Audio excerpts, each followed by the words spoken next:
Commence primary ignition.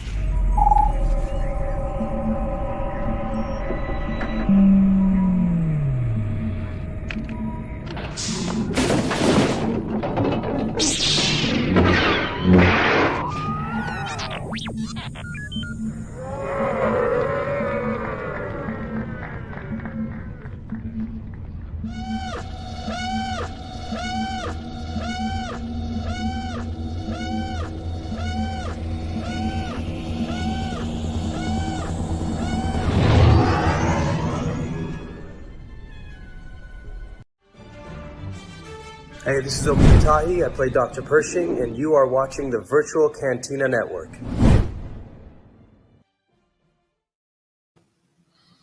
Welcome, citizens of the Republic.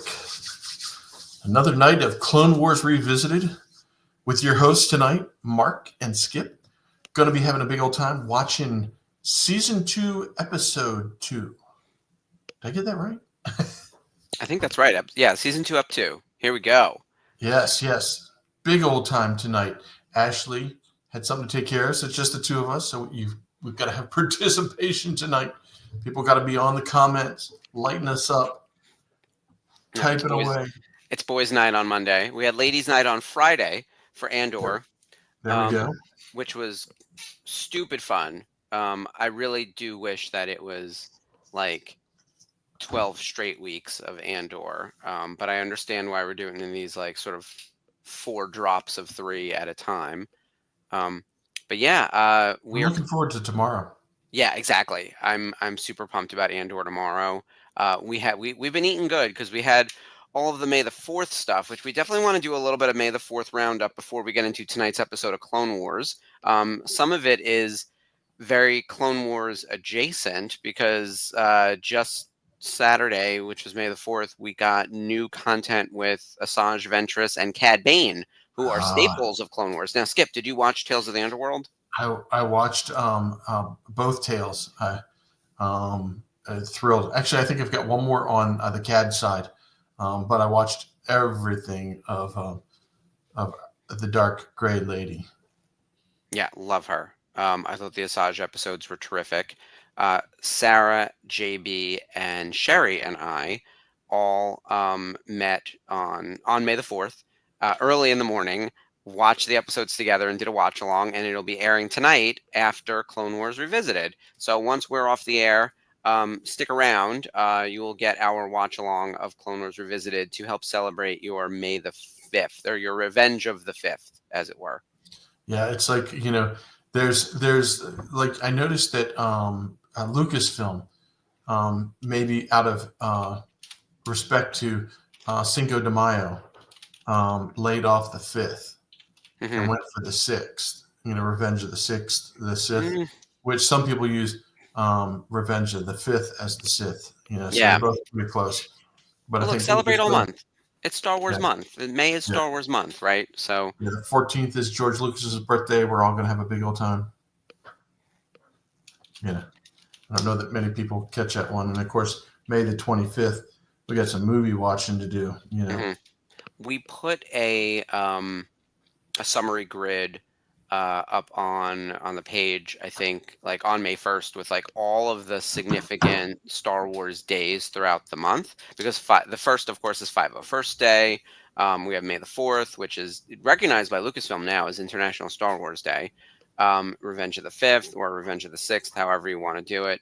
The many anniversaries of the movies that first came out in May, starting with the 25th for A New Hope, and then the various other anniversaries for Empire Strikes Back, Return of the Jedi, episodes 1, 2, and 3, and then Solo also came out in May. Solo. But the new trilogy and Rogue One are December films. But now on a go forward, 26, we will have another May the 25th drop, or at least I think that was the day for The Mandalorian and Grogu. And then we'll have another May drop with Starfighter. So May is, and another celebration in 2 years, although that hits in April. But it just all blends. The April-May zone is like owned by Star Wars. It's a good time, And there's, the nice thing about it, there's plenty to celebrate. It's not just a light breeze through. It's amazing to me, Mark and I were discussing this earlier, but all the people who I represent, like, oh, he's our big Star Wars fan, because people who probably don't have a whole lot of people, they go, oh, they see something on TV about it being May the 4th. And the first thing I get is text messages. Hey, happy May the 4th. My aunt, I got up in the morning and I was just chilling out. And then I finally got around to posting, happy May the 4th. And my aunt Janine was on like an hour or so before me, typing out happy May the 4th. So she, when I did mine, she's like, I beat you by an hour. Yep. I woke up on Sunday with similar messages all across Facebook, Instagram, etc. I think I am the for all the normies in my life, I'm the Star Wars nerd, right? Yeah, and you're the measuring stick. If we get on before Skip or Mark get on and say happy May the 4th, then we've done something. Exactly. Meanwhile, I see Sherry in the chat. Hey, Sherry. Hey. Sherry, our show will be airing after this, our Tales watch along, which was so fun.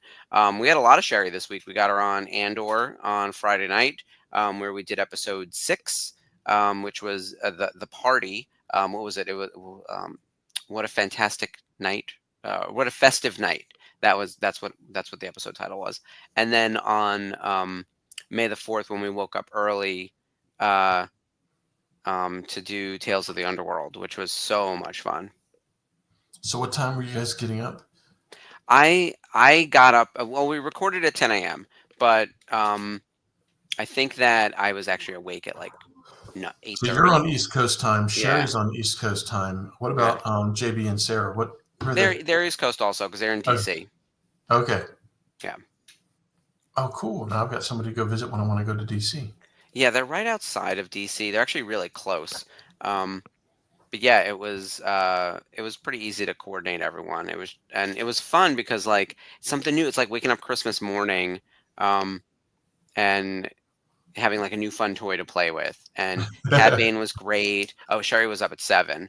I get that. There are definitely times on the weekend where I'm like, why is my body waking me up? Like I have a few more hours to sleep. Let's enjoy it while we can. Yeah, but it was definitely exciting to just like wake up and have something brand new. That's kind of how I felt when like WandaVision was airing. Like every day I would wake up because I never stayed up for the Disney midnight West Coast, because that's 3 a.m. East Coast time. So when they were doing their midnight drops, I was like, I cannot do this. But I would wake up early and watch the episode. For every episode of WandaVision, I did it. And then for Captain and the Winter Soldier, I waited until I got home. But by then you could get spoiled really easily.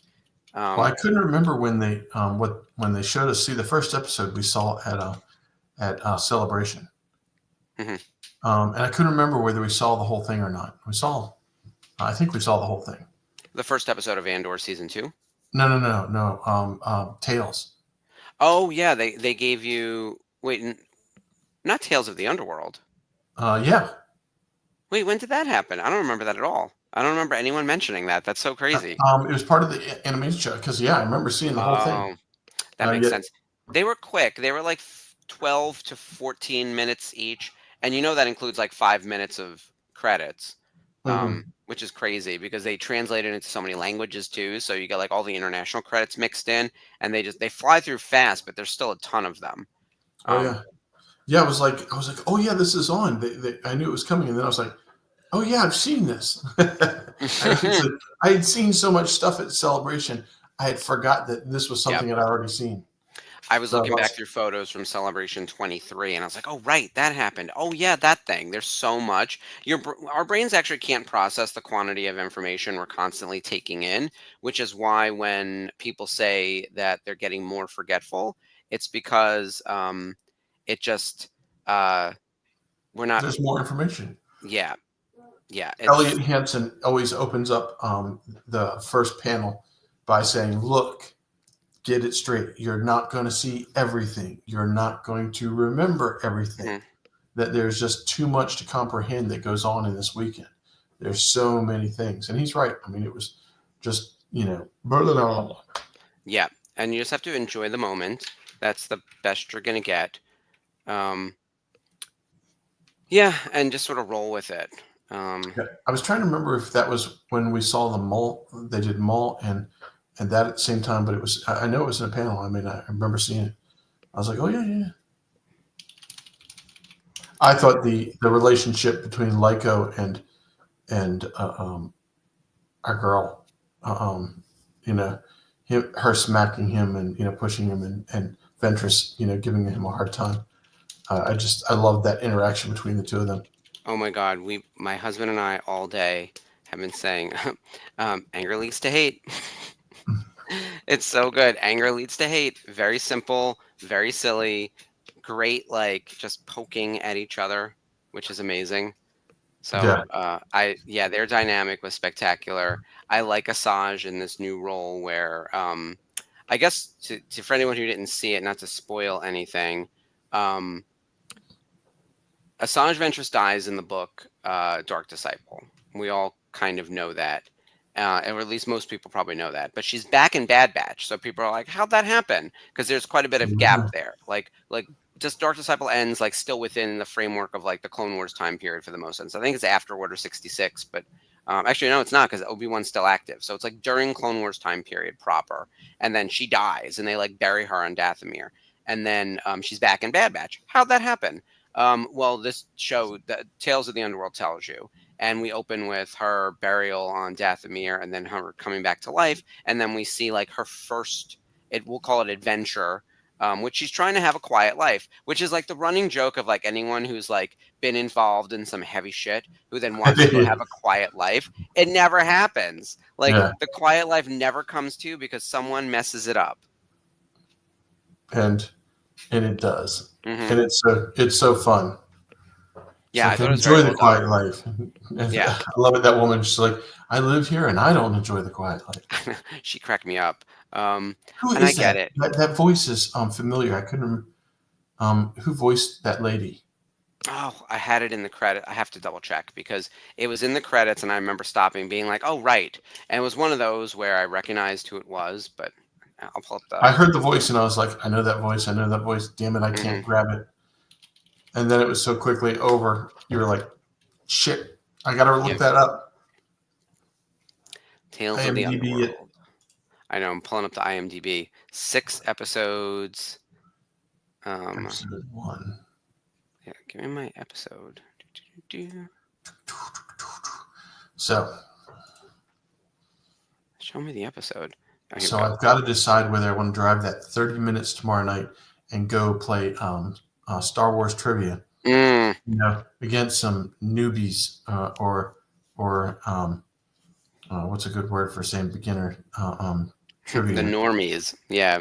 The normies, the people that think they know Star Wars. That was like, I remember saying to Bridget, I just thought I was a big fan. And then I started hanging out with all of you guys, and I realized that Hmm. I was minor compared to the knowledge that comes out. And it's like we all start hanging out, and our knowledge merges. Like, oh, you Yep. knew something I didn't know. I knew something you didn't know, and then all of a sudden we all know everything. And then you put us in a room with some people who've never experienced that kind of Star Wars fan camaraderie, and they're like, where the hell did you get all that information? Well, it's these Yep. 200 people that I hang out with whenever I go to a con. That'll do it. I mean, look, I'm certainly several standard deviations out from the mean. But yeah, there are people who are like walking encyclopedias. Sherry's talking about Mike. He definitely knows the lore inside and out. Catherine Cook, Cat, Oh God, aka the Cookopedia. That girl Wikipedia. is trivia embodied. Um, and then people just love their certain pieces of it too. Like if you ask Bryce anything about the publishing world, man, he knows the books and the comics inside out. I know Rebel. I could quote Rebels episodes. So everyone's got like their depth of knowledge as well. So when you put us all together, it's kind of like the Megazord or Voltron, where it gets like better as you like piece them all together, and Yeah, you form this like crazy franchise. that's All that to hilarious. be said, though, we could be in the top 0.1%, standings or whatever, compared to normal people who know like who Darth Vader is, kind of. Like knowing the correct name that it's Anakin was the person before Darth Vader already puts you in like the top 10 percentile, right? Well, Like, you've seen that trivia show where they're asking Star Wars questions, and they say, well, who's the who's the father of Luke Skywalker, and somebody answers Anakin Skywalker, and they're like, no, and then somebody answers Darth Vader, and they say yes, and it's like, Oh, and, I would and you burn see, down the building. it's like, Burn down the building. please, but I was like I said, I was telling you, I was with Dave O'Neill, and we were at ICC a couple of years ago, and they're asking the John Wayne a question, which is, who voiced the long-nosed spy that speaks to the stormtroopers right before they attack the Millennium Falcon in A New Hope, and it is John Wayne. It's his last credited movie part. I would never have known. Like, that's the weirdest. And that's the thing I too, bet right? you Brandon knows that. Sure. Brendan for sure absolutely knows the connectivity to Star Wars there. I don't remember. I've seen the credits in an Excel file so many times because we had to clear everything through Lucasfilm to get approvals for autograph signers and this, that. So I know things beyond the credits of like who's in the suit, even if their credit is not in the official credits of the movie, like from the PR department, like those stunts and creatures and this and that. They've now got like names assigned to people. So I had like a proper list, but also we didn't include people who were deceased. So like Alec Guinness was never on a list for me. You know what I mean? So Yeah. like Peter Cushing was never on a list. But like I've seen those lists so many times, and I still now all that information's gone because my brain is pudding. And we are taking in way too much information. It's impossible to keep up with anything. It's possible to keep up with pop culture. I was talking about getting ready for May the 4th, and people at work were like, what do you mean getting ready? Like, you don't have to work. And I was like, well, one, this is kind of a job. And two, we're going to be recording and watching stuff, and we're flighting content all day. We had the YouTube channel going all day on May the 4th and throughout today with Revenge of the Sith, but also checking out all the shopping, looking at all the deals, seeing what all the fan sites are doing, hunting free strikes. What was the thing you couldn't get? You said you wanted a Jedi Temple Guard mask Yes. that sold out? Yeah. I was looking at that going, oh, man. Look at Sherry. She goes, I was asking the easy questions, and they were complaining it was too hard.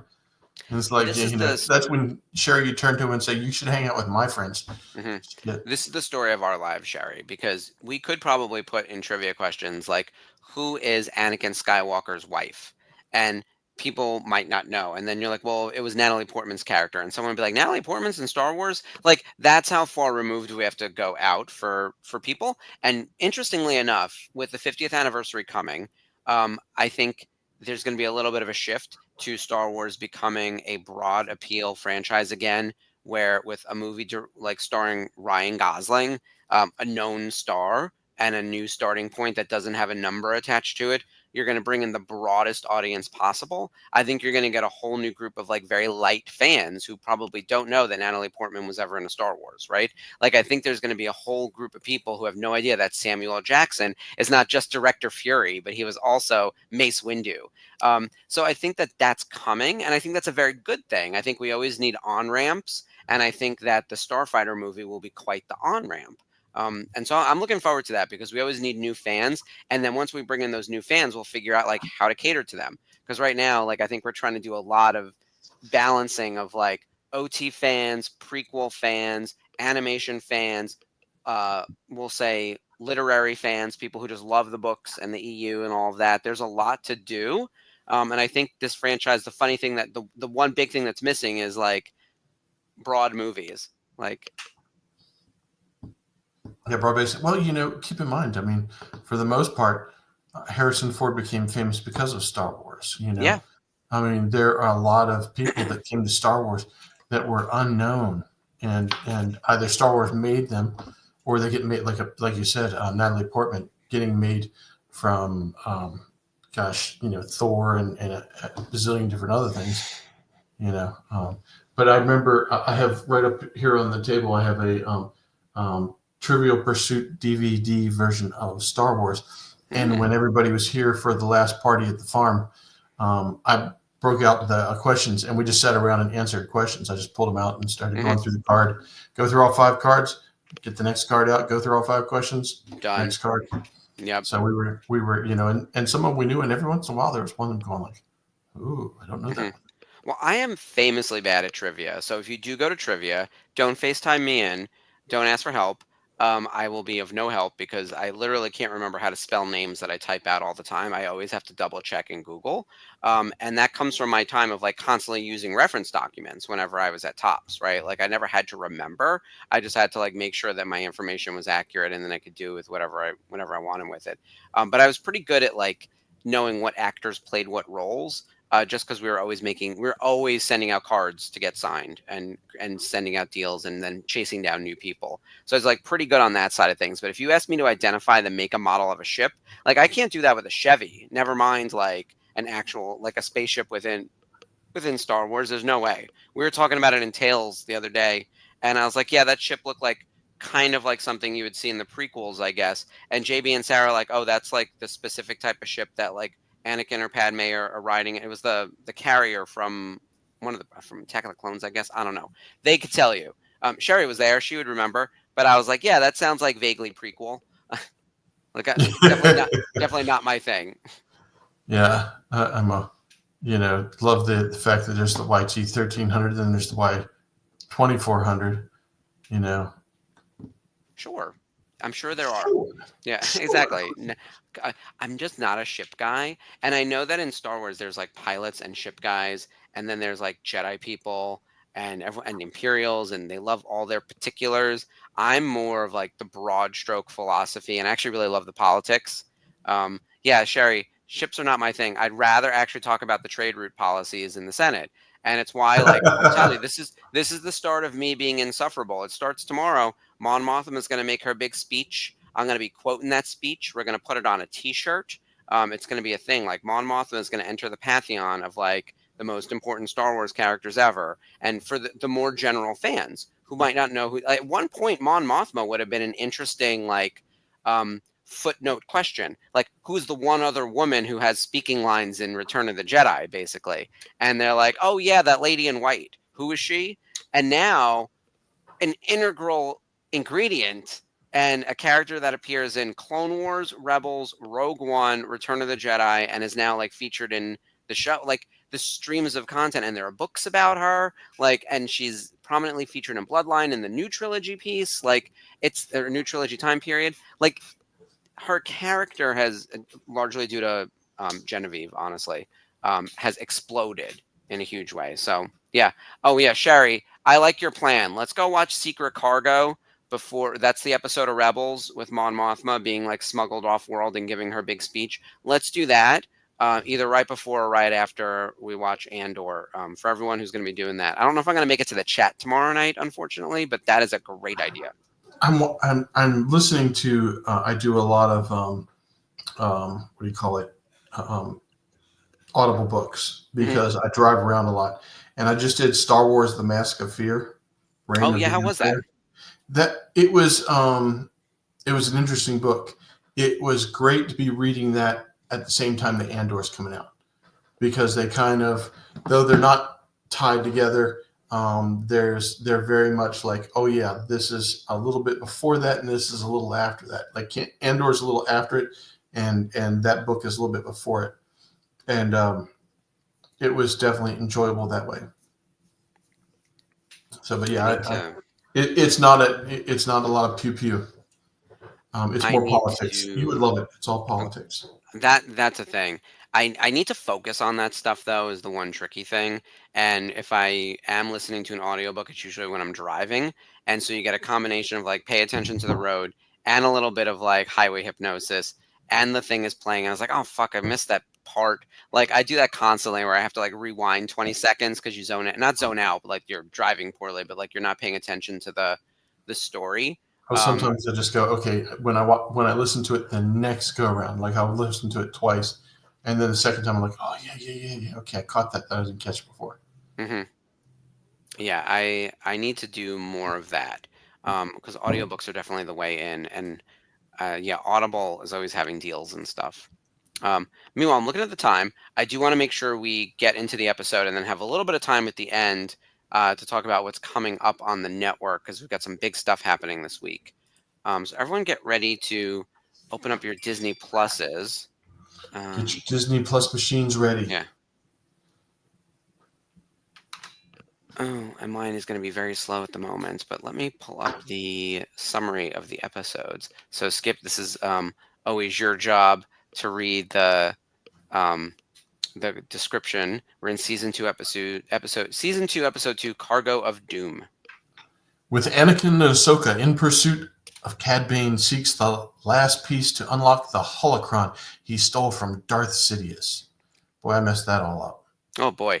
I can't wait to do a supercut of you reading the things, and we're gonna put it together like one of those reels at the end of a movie, the blooper reels. And then this is the moral: overconfidence is the most dangerous form of carelessness. I actually like that. I think overconfidence and carelessness do go hand in hand. I didn't think of that as being like a one for one, but I think that makes a lot of sense. Uh, I do enjoy this episode. This whole arc with Cad Bane is tremendous, especially now that we have a little bit more of his backstory and understanding of how he got this way. Like, you have a little bit of sympathy from him, but like he's still a villain through and through and incredibly Oh, yeah. selfish. And I don't think it like humanizes him, but it explains the path. And he had multiple choices throughout that path to decide to go elsewhere, and he decides not to. He makes the Yeah, decision he to stays become Cad Bane. hardcore all the way through that. Yeah, it's very impressive actually, because like it would be very easy to just make it seem like he's a victim of his circumstances, which he was a tiny bit, but you can see that in his friend, like who went through the exact same situation, uh, and ended up completely in a different place. And you could argue that the friend, in some ways, like kind of had it harder, given that he was abducted by the cops in the beginning. But either way, And then the whole thing that comes up at the end. oh, did you see it coming? I don't want to give anything away for people who I haven't did watched not yet, see it but coming, and I was trying to go. Is it this or is it that? Is it left or is it right? mhm, Which way is it going to go? I there's sort of a two-pronged reveal sort of spoiler. Um, not spoiler, a twist, a reveal of sorts for Cad Bane. There's two components to it, and I got the first piece, I called it, and then the second piece I realized right as it was happening. So I think I technically got it in under the wire before it's like revealed, but I will say like it was to the wire. But yeah. Okay, let's get into this episode where we're going to see more of our beloved Cad Bane. This is really technically his only second appearance, production order wise. So we're still finding the character, or I guess third. He showed up in the season finale of episode 1, Yep. and now he has stolen a holocron with the names of children on it, because we're always trying to abduct children in this insane universe over here. So that is where we are headed. All right, I'm going to hit the countdown, and then we're going to start the episode. So, season 2, episode 2 of Star Wars: The Clone Wars, and go.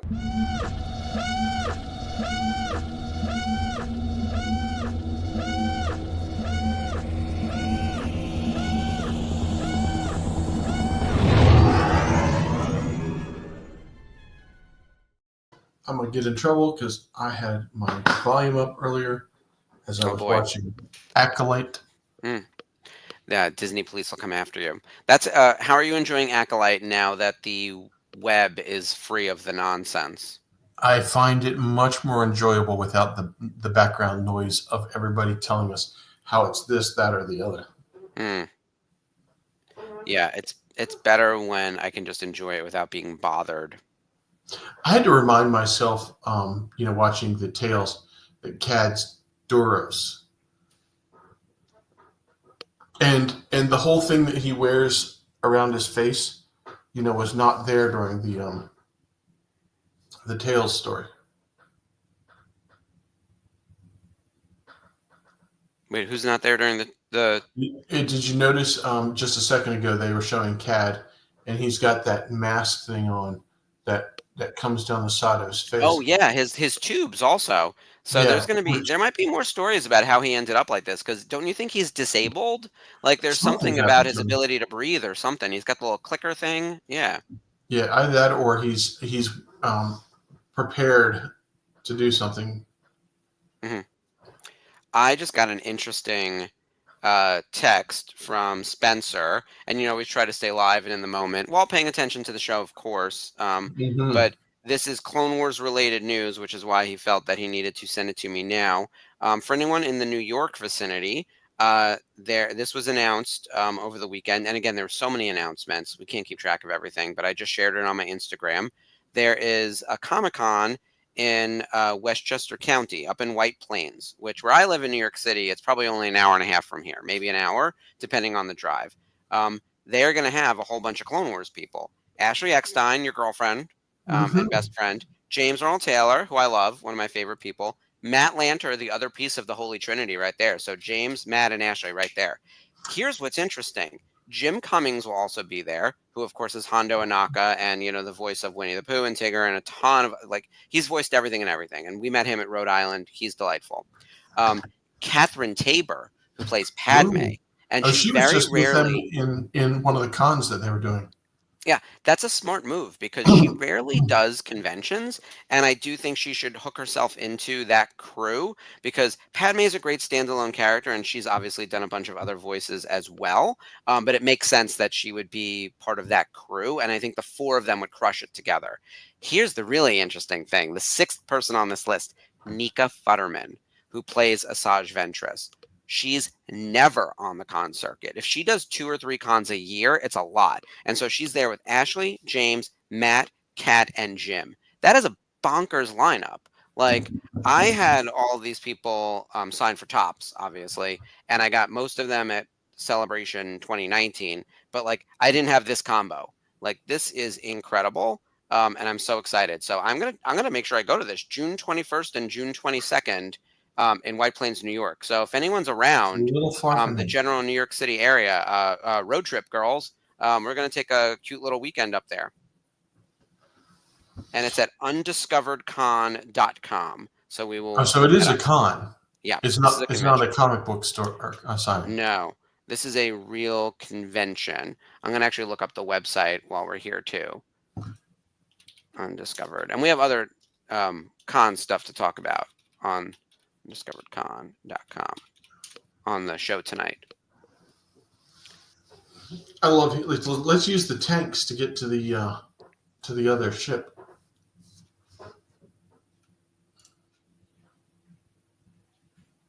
Who are our guests?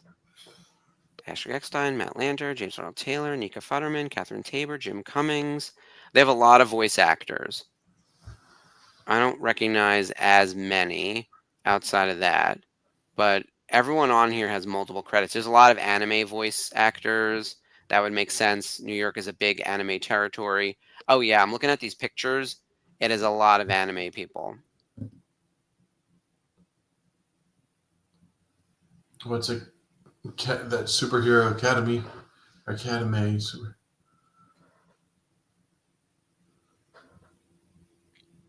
See, Wendy Lee, David Vincent, Neil Kaplan, Steve Stanley. I recognize these names. Not any other Star Wars guests as of yet, but still, Kat Tabor and Nika Futterman. Those are gets. Meanwhile, back to Cad Bae torturing this Rhodian over here. Rhodian Jedi, right? Yeah, he is.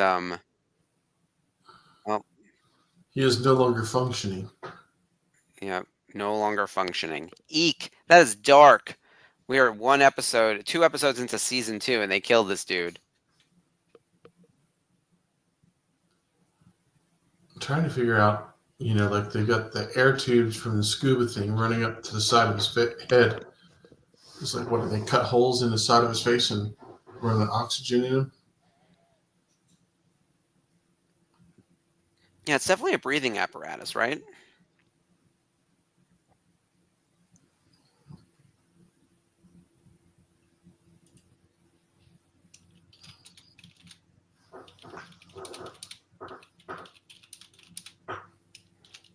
I love the battle droids are running like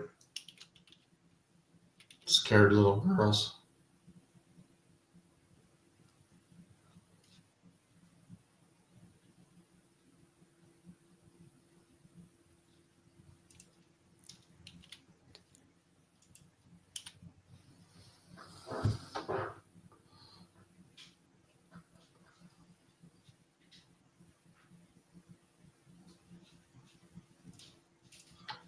Too many things happening. Yeah, I was sitting there, okay, we got vulture droids. We've got 2 Jedi on a battle tank. The And animation is notice already how like they significantly they better than jump. season one. They're in space and they jump and they have an arc like there's gravity. Hmm. I guess they have momentum, right? And then um, the magnetized boots bring them down. I feel like we could figure I'm this good with out. that. I'm good with Yeah, that. that tracks. We'll just say that. Sure, sure. Oh yeah, Sherry, we were trying to figure out Cad Bane's age. Because he was born, he's a full-grown adult in the Clone Wars.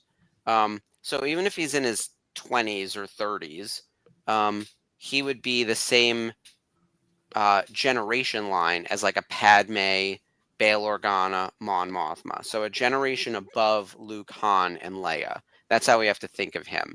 So he would be, as he got to the book of Boba Fett, which is after Return of the Jedi, he'd be pretty old. And yet he still stomped those guys. Like he shot Timothy Oliphant and essentially put him in a coma or paralyzed him or whatever. And he killed Deputy Scott. Poor JJ. JJ Dashnaw, not JJ. Not JJ Abrams, but um, killed them pretty handily and went toe to toe with Boba Fett. And like Boba Fett barely made it out. So yeah, and Sherry, yeah, the lack of physics and armor and all this kind of stuff. If we go back through all the various episodes, it all depends on what the plot needs. Like, do we want to put them in a silly suit? Do we want to just let them do whatever? Are they going to There's no freeze in the science in vacuum of science space, or fiction. are they just fine? You know, Yeah, no science in science fiction. yeah. Don't confuse the matter.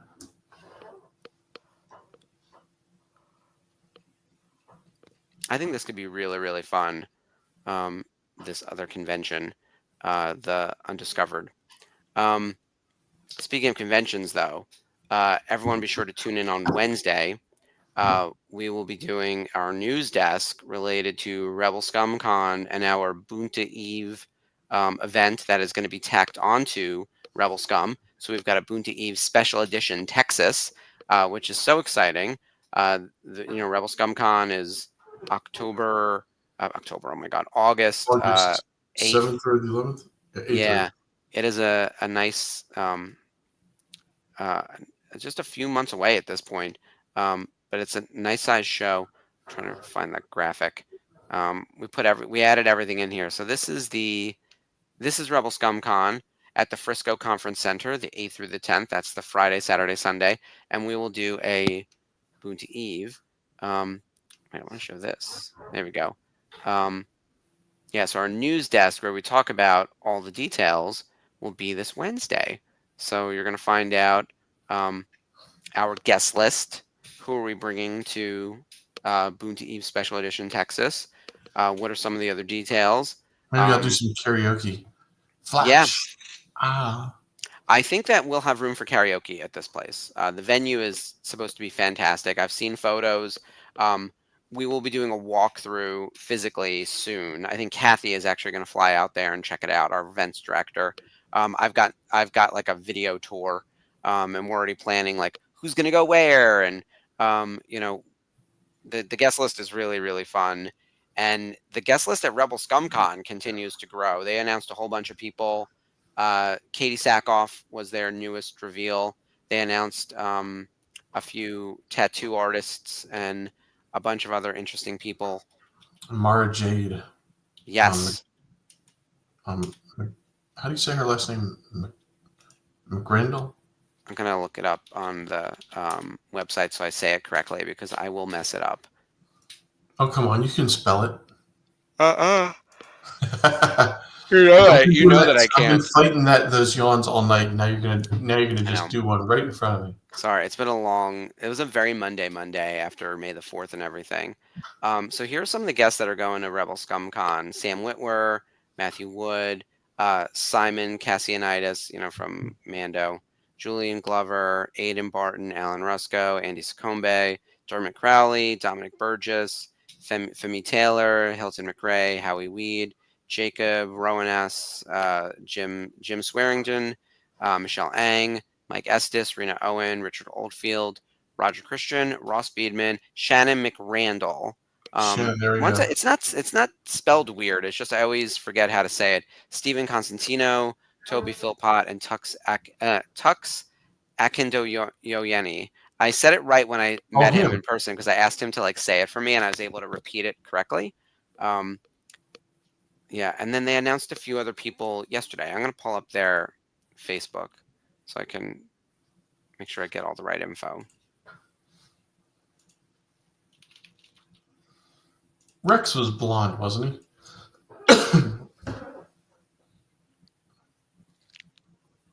Was In his he? younger years, he was blonde.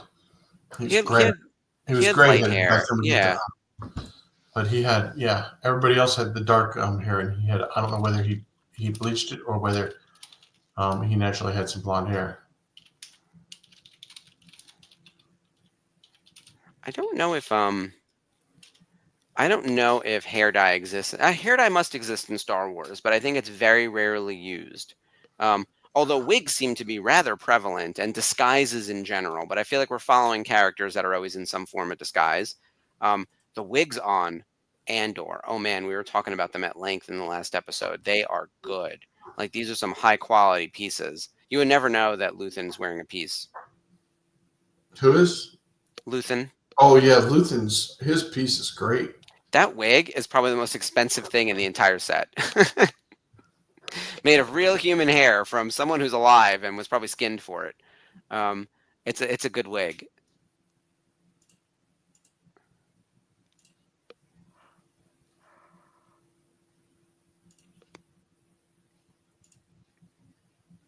I'm trying to find. All right, come on, Rebel Scum. Let's go. Katie Sackhoff. Who else did they Katie would be announce? worth going for. Katie and Simon are both going to be there, so you got some Night Owl presence. One day I'll tell you about Katie flirting with me. Mm-hmm. At least in my mind, she was. Mm-hmm. Me too. No, she's lovely.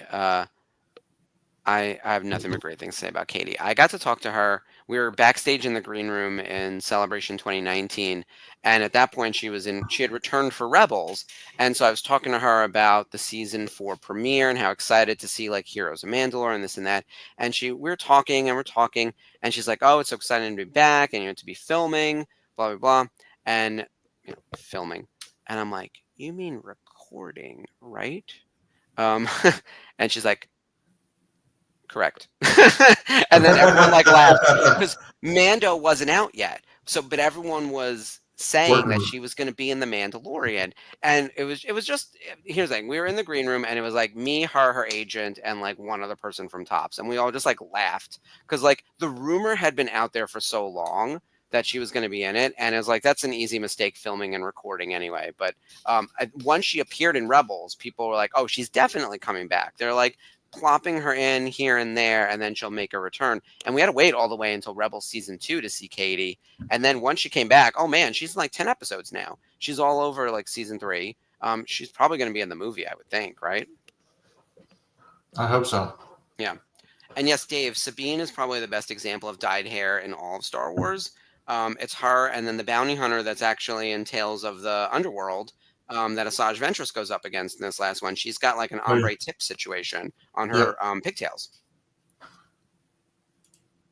I'm so impressed with your ombre description of the hair. Mm-hmm.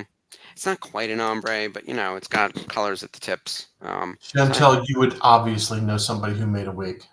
Mm-hmm. Our wig professional. Yes. We have some really talented people in the group, both from a cosplay perspective, makeup perspective, wig making, merch making, swag making, and who builders, got on the kick droid about people. me becoming me cosplaying as Thrawn? Oh, I love that. Somebody was like, "Oh yes, Skip should do Thrawn." I'm like, "What?" Yeah. Look, I think you have the look for an Imperial officer just right there, right? Like you're tall, you've got the salt and pepper hair, we get you the right uniform, you've got a nice commanding presence, and then when you bounce at the door, I mean, that's like right on, right? So I think you'd be a really fun Imperial officer. Someone like Dave is more of a scruffy nerf herder type, Like, I want to get him a little more of like a Han Solo smuggler situation. I think like Spencer is definitely in like a goofier space. Like, I know for me, I'm a character. Like, I've got like I love my Ezra. I don't think I'm gonna stray from that, but like I I like a very silly type of Star Wars interpretation, but Star Wars is so serious that people have a problem with that crap. Like, I just kind of want to be Pink Shorts guy, with the boom mic and the shorts. Like, I think that's I like have a the really cool hand solo blaster. I would love to yeah do solo. yeah you should do it, I could do um, the older solo with the graying hair. and get the leather jacket. Like, Yeah. you just get yourself a brown leather jacket. We have one at Denuo, but I would tell people like a brown leather jacket is cool too. Um, Oh yes, and Luke Starkiller. Yeah, that's when you know you get deep, when it's like your cosplay is like a concept character.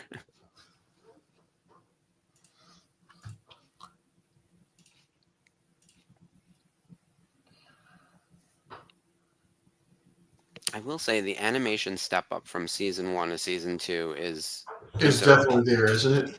Yeah. Yeah, look at that the image of the holocron. hmm Yeah, it's gorgeous. And Anakin knows how to open it.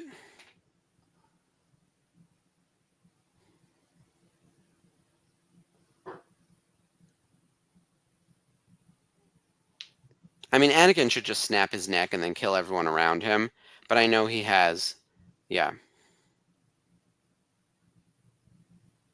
Yeah, there we go.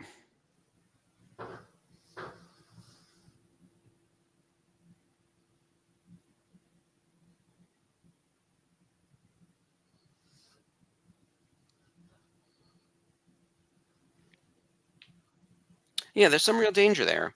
You have to figure out how to even the odds when you've got like a character like Cad Bane versus Anakin, because Anakin should just wipe the floor with him. But Cad Yeah, Bane is very tricky, and Cad Bane is literally paid to take on people that are stronger than him. It's the Black Widow thing, right? yeah. Like, she's able to go toe to toe with like these superheroes because she's literally paid to bring down guys stronger than her.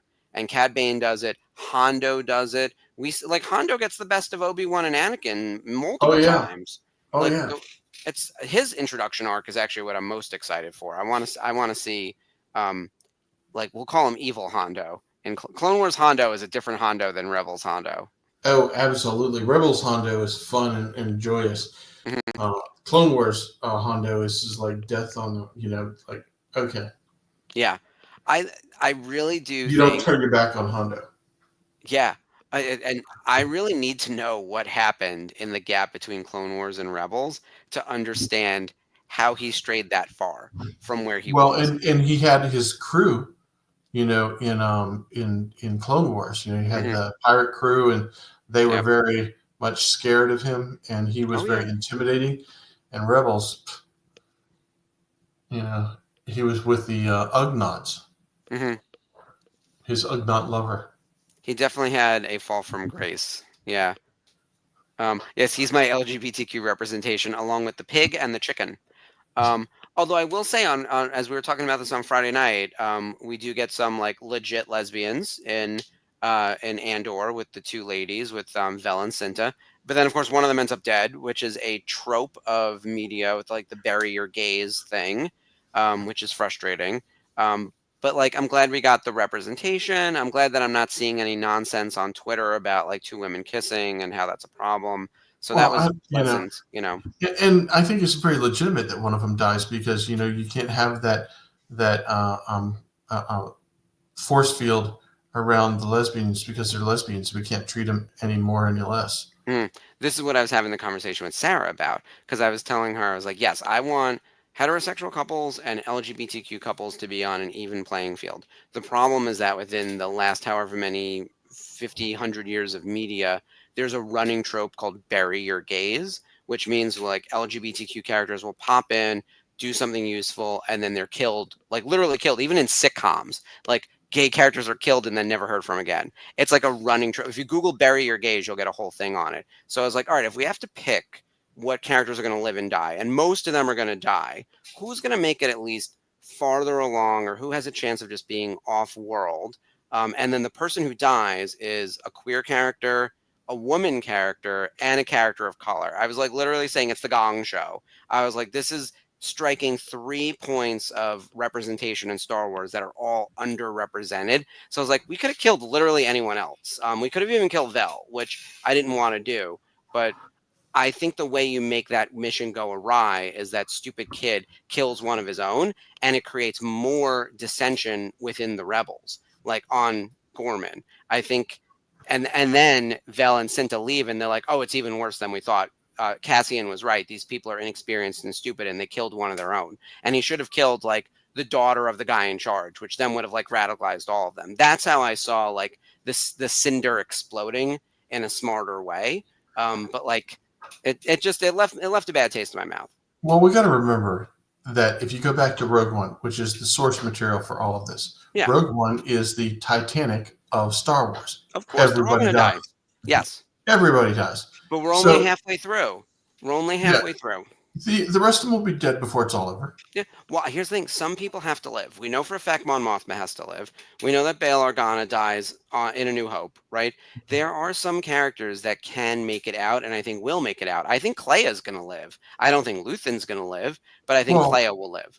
Bail didn't really get too much farther past a Rogue One. Oh, no. It's minutes. I It's mean, mere yeah. minutes. Yeah. Yeah. But that being said, like he's at least name dropped, and technically he makes it through all of Rogue One.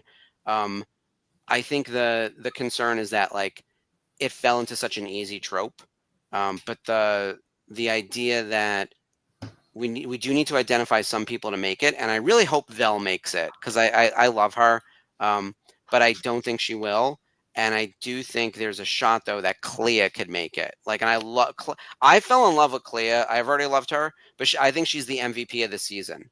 Like, I think Clea really is the MVP of everything happening right now. And it's because, and partially because Luthen is going to die and is setting himself up to die. There's no room on the door. Yeah, I'm laughing at people could make this stuff Yeah. on the door.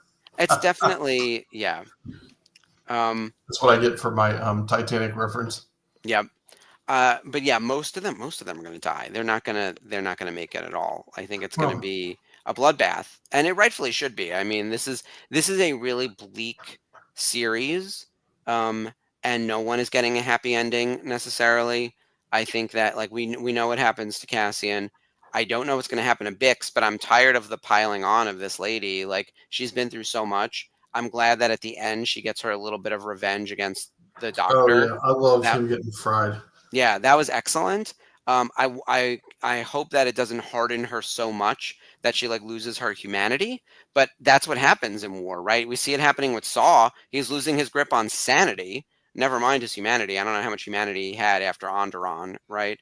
Like at some point, like it's been eroding for a long period of time. Well, and he's supposed to. I mean, look at him in in everything is a step closer to the craziness that is Saw, including Rogue One. Yeah, he's definitely approaching it. The thing with the gas was surreal. I was like, oh, this is legit crazy. I just didn't get that. I didn't get the kid wanting to join him in Craig Town. Yeah, well, first I didn't know what the hell they were doing. And then when I found out what they were doing, I was like, huh? Like it was that weird. But I don't know. Look, it's a weird thing. And of course it is because it's Saw Gerrera, but I think there's not a lot left to tell of his story, frankly. Like, I feel like I've gotten enough Saw, and I kind of know all there is to know about Saw Gerrera. I'm still unraveling layers on most other characters. But I feel like Saw Gerrera's story is complete. Whereas we're still learning more about Cassian, and we're still getting more interesting stuff about all the other existing characters. Mon Mothma, we just keep learning new stuff. It's kind of crazy. Like, there's just so much to her. And again, I love there's Clea. more in that book that I was telling you about. Yes. Yeah, here, let me quote it again because it's such a long title. Star Wars, The Mask of Fear, Reign of the Empire. Yes. There's a whole lot more that there's some definite layers of the onion for Mon Mothma in that, Mhm. and Bale. Yeah, We get a better understanding of Bale and Mon. I do, and I love both those characters. I want to put up Sherry's comment about Bix. I hope she makes it out alive, but I agree with you, Sherry. I think that Bix is going to die, and I do think it is going to push Cassian forward, and I think it's going to push him right into Rogue One. He's got nothing left to lose. Well, And then I agree with Chantel on this one. I don't think that Saw was terribly convincing about his story, and I think that kid was maybe just scared because he saw the other guy get shot right in the head, right in front of him, just over the suspicion of being a traitor, right? So I don't know. And yeah, I then would love to see Bix. I love Bix, but like this is Cassian, which is just an prequel to Rogue One. Everybody dies. She's going to die. yeah, it's certainly Edgar's going to die. likely. You know. hmm It's definitely likely. And then Dave's asking the big question: is Saw Gerrera using the tubes to breathe, or is he bringing in the gas?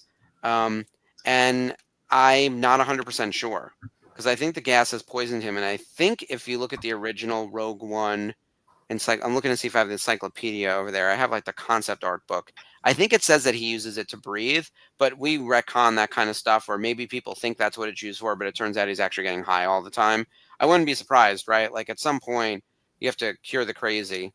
Um, and let's see, doesn't Cassian even make a reference of um, how much he has given up for Rogue One? Yeah, given up in Rogue One, or that he's lost. Yes. Um, yeah, I And think that. we're like way out of our episode, aren't we? Yeah, Yes. but it's all tied together. Rogue One and Rebels and Clone Wars. It all ladders up to the big the one, the Death Star, and the big fight of good versus evil. And I think that the themes of what's happening in Andor right now, of a small group of people who see the bad that's happening in the world and are trying to do something about it, would resonate with a lot of people in the Senate at this time period in Clone Wars. Like they're seeing everything start to form into the Empire before it's called the Empire. The Clone Wars are going poorly. Everyone's suffering. Um, and it continues, unfortunately. But there's a small group of people, including Mon Mothma and Padme and Bail and the Jedi Council, who are trying to do something about it. It doesn't go their way, but they are trying. Well, there's an interesting one. Chantel's coming. I think he's breathing the gas because he thinks it gets him closer to his sister. Yeah, that was really weird. Well, Stila Guerrera is the it's sister. like a little PCP. The he's Yeah, taking his own personal ketamine. I'm not an expert on drugs in general, but also the way that drugs are used as a coping mechanism.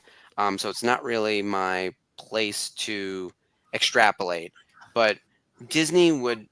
Here's the thing. I think Disney is putting in a lot of drug references into this show, and I would assume they have some type of expert on set who understands the pain numbing that people who are suffering have to go through in order to just like live their day-to-day life. Like you see it with Bix with the drop so she can sleep to suppress the nightmares and whatever, but then it like overcorrects and she's like laying on the couch and eating junk food and watching television. Like that felt like very relatable to anyone who's ever been depressed, or anyone who's just like had like a shitty time or you're just in a funk. Like I think a lot of people are like, oh, this is me right now. And I was like, well, hers is like severe mental illness and trauma. But like understood that it's relatable. I think with Saw, he's so far gone that I do think like when he was talking about like the gas being his sister, I think it's that he is so willing to die that he is like whatever happens happens and he's going to keep fighting and he knows that he's going to go out fighting. I think is the thing. And he's like weirdly so ready to die, but is also like the one like railing against it the hardest. Like he almost feels like he's the one who's like refusing all of the attempts to have him killed, while at the same time like breathing in this like terrible poison. It's kind of crazy. It's actually like quite the um, uh, quite the conundrum where it's these two things don't line up, right? Yep.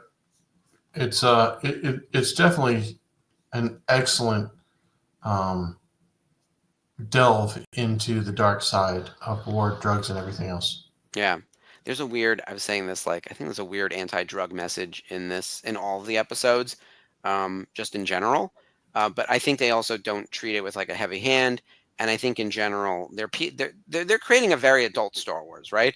And I think a Yep. very subtle one, and one where like the everyday people and their everyday bureaucracy and nonsense like can feel really important and also feel really mundane and stupid. I think the big takeaway we had in the episode where the one guy, the Imperials are all talking, and they're assigned to oversee the doctor who does the torture. And the younger cadet is like, "Yes, what an honor it is." And he's like, "It's an assignment. Calibrate your enthusiasm." Yeah. And I was like, "We need a calibrate your enthusiasm T-shirt, without a doubt." And then it's got to have like the switch on it that like turns it all the way up. Because I think we want to calibrate our enthusiasm up for all of our events, but in general, that phrase is fantastic. Yeah, I love that one. Dave, time to design. Well, Yeah. we've got some stuff to talk about, don't we? Yes, we have a lot of stuff coming up. So I know I've mentioned it a few times already that we've got Rebel ScumCon coming up. Let me put up the graphic so everyone can see it. Hello, graphic. Scroll, scroll, scroll. I would, but I have no buttons. I know. We one day, Skip, one day. So be sure to I tune keep in. teasing that, but I really don't want to. Look, here's the thing. I don't want to ask people to do things they don't want to do. That's my take on all things. So I'm happy to have people contribute at the level they want to contribute. But with that being said, everyone come to the network on Wednesday, special time, 7 p.m. Eastern. It's going to be me and Spencer. And I think most people know who the Rebel Scum guys are. If you've met Kentucky or Bobby, they go to a lot of events. They're big Star Wars collectors. They own the website rebelscum.com, and now they have Rebel Scum Con, and they're hosting an event in Texas. This is the second convention they're doing, and they have scaled up to a full-size convention center. This is in Frisco, Texas, which is right outside of Dallas. No, Houston? Dallas. Son of a bitch. Where's Frisco? I did this the other day where I keep messing up like the location of where we are in Texas. But the event is August North 8th. of Mexico. That does not help whatsoever. Thanks for nothing.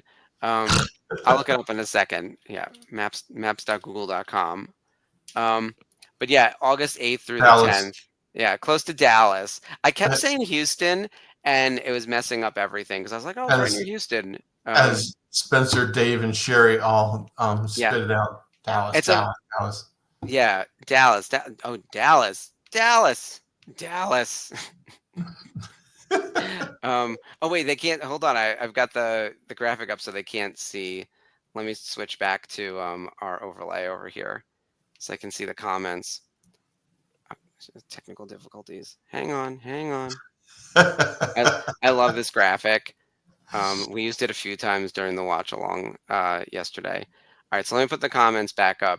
So I'm here's the thing. All I have to do to get people to reply in the comments is make a mistake because, oh man, thank you guys for swooping in. Yes, it is Dallas. Outside of Dallas, we're going to Frisco. We have our event that Friday night, the Boonty Eve Special Edition. We will be announcing our guest list on Wednesday, and we're going to be talking to the boys a little bit more about what's happening at their show. As I said earlier, they have a fantastic guest list. It's going to be a really, really fun event. We've got a lot of VCN members coming in. So if you're not planning on going to like San Diego Comic-Con or any of the other big events, like this might be the thing to come to. If you missed Celebration, this could be a really fun event. And just in general, if you did all those things too, come to this one also. I'm excited because this will be the big VCN meetup for me will be this one.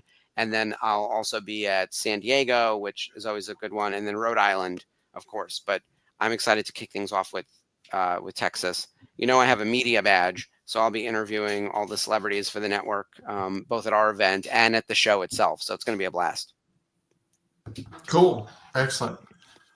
And then on the network tonight, right after this episode, we've got Tales of the Underworld. Wednesday, as I mentioned, we have the news desk, followed by a new not unifying force, the Nerf Herder Council. We've got a Unifying Force episode, their Mother's Day special on Sunday. And then, of course, with Andor, we've got our 2-night watch along. Thursday is episodes 7 and 8. And then Friday is episode 9. I will not be on the watch along this week, unfortunately, because I'm going out of town, which is killing me because I know it's going to be Mon Mothma crazy. So I will have to just message in to everyone. So everyone be sure to check out Andor tomorrow night and then tune in for our watch along on Thursday and Friday. Cool. I think Excellent. that's What about the news desk? Did I miss that? yeah, I put up the graphic. Okay. So this was the graphic for the news desk right here. Oh, okay. That's Yeah. I was That's our thinking there new was a different news desk graphic, but that was last week's. Yeah, this is our new logo lockup for Rebel Scum Con, which is very exciting. All right, Skip, you have anything for the group before we go? No, I'm good.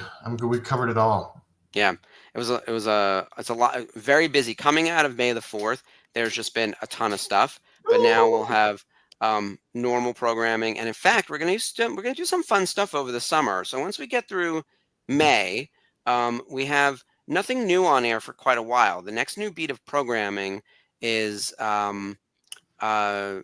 Visions and the Lego stuff, which all hits in like September, October. So this summer we're going to do some like weird and wacky and fun stuff. I want to rewatch some of like the inspired by content and spoof content. Like yesterday for May the 4th, I watched the Phineas and Ferb Star Wars special, and it is stupid fun. It's like 50 minutes. It's basically a double episode of the cartoon, the TV series. And Phineas and Ferb is actually making a comeback. They're going to be doing a new season on Disney Plus. So I think we're going to watch things like that. So if anyone has any recommendations of like fun, silly Star Wars adjacent stuff, make sure you tell us in the comments or send us messages. And actually, I do want to put this up before I forget.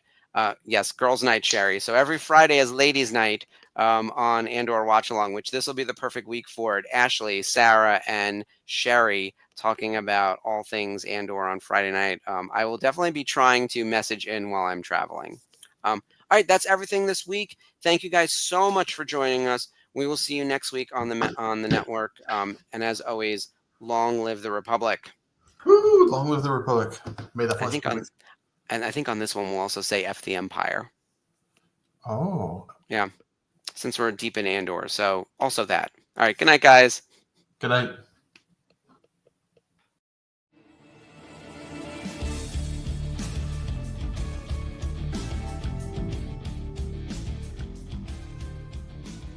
Hello there.